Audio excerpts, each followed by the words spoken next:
I'm Elaine Diehl in the studio with Cristian Măcelaru. You're halfway through your first season. How's it going? Well, I think all the signs from my side have been so strong in the way that I feel like I have been embraced, not just by the community of the orchestra and the family of the Cincinnati Symphony Orchestra, but by the community at large.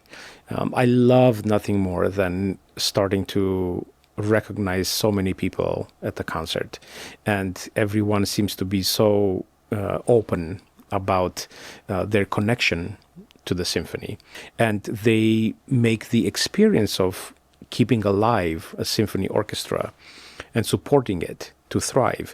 People love the orchestra and support the orchestra because they actually consume the music that we are producing.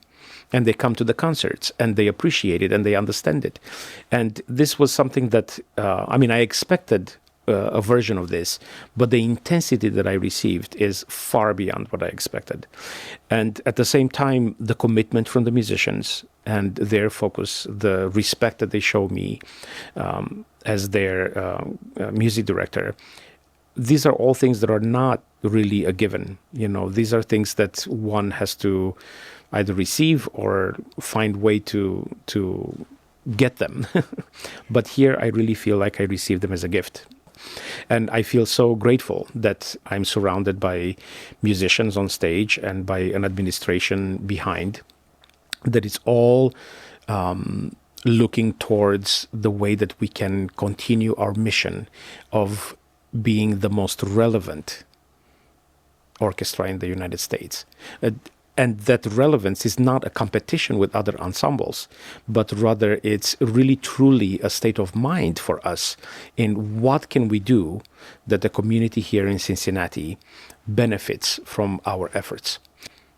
It's a very big, small town. Sometimes it does really feel like a community. I have a friend who plays in the symphony, and this summer I asked him if he was excited about you coming, and he said, "Oh yeah, because he's one of us." He said they felt like you were just a brother, a colleague, and they were very, very excited to have you come. So you were pleasantly surprised. Any, not unpleasant, but challenging surprises here your first year? Like, in all honesty, there's absolutely nothing that I feel has been a hard no. The community here affords to the orchestra and to me the luxury of thriving rather than just surviving. It's really an enormous difference, because an orchestra that has the ability to rethink how we present concerts, what is the experience like for the people that come to the concerts? What is the experience like for the musicians that perform the concert? This is an orchestra that is able to really be relevant in its fullest sense of the word.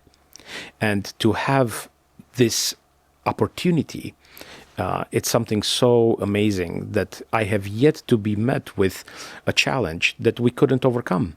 Your vision for the future? I know orchestras work well out in advance. What kinds of things would you like to bring to Cincinnati in the coming years? One thing that is still very, very important to me is when we connect with our community, our larger community, and we get out of the hall to be able to reach those communities, how do we learn from them?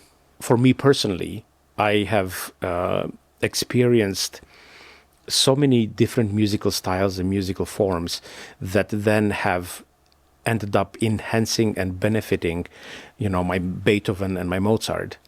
And in fact, I gave a challenge to the orchestra at one point, and I said, we need to find a way to play Richard Strauss the way that a gospel choir sings on Sunday morning. The true connection and the meaning behind every one of those notes is something that we can do better. Like, we can really do that. And, so my challenge to the musicians is to find a way where literally every note that we play has so much depth and so much meaning and understanding behind it. Because at the end of the day, the music is not about the sound waves. And oftentimes I use this metaphor where the art itself is a mirror that helps us look at ourselves. And my job as the artist is to make sure the mirror is as clear as possible so that you can find yourself with more depth and perception when you are faced with that art. Before I let you go, I'm going to ask you, what is one thing about Cristian Măcelaru that we don't know yet that you would like us to know? I think people at times are surprised. This is actually something that I stole from Wynton because I noticed that in his ritual before a concert, I spent so many days with him. I noticed he always takes the time, like in a bit of a meditative trance, to iron his shirts. And now my wife will disagree with me about this one because it's true. I don't have enough time to iron all my shirts. But whenever I have the chance and the opportunity, which I was doing just last night, for example, and there is something so beautiful about listening to some music and just doing something that in some ways is mindless, but to find a way to really just do something that it's absolutely real. Wynton, because I asked him about that, I said, surely you can find someone else to iron your shirts. Then he said, yeah, but my connection to the reality of ironing a shirt is what I need in my life. And I love all the things that have to do with that. Because it's quite strange, actually, being in front of 100 or more people that are incredibly skilled, and they're all looking at you for direction. It's something that definitely should not accompany you for the rest of the day. This should be reserved for the rehearsal. And then the rest of the day, you need to really come down from that podium. It's really important. And I try to find as many opportunities as I have throughout the day to do that. Well, thank you so much for visiting this afternoon. We look forward to more conversations as you continue on with the orchestra. Good luck this weekend. And for WGUC, I'm Elaine Diehl. Thank you.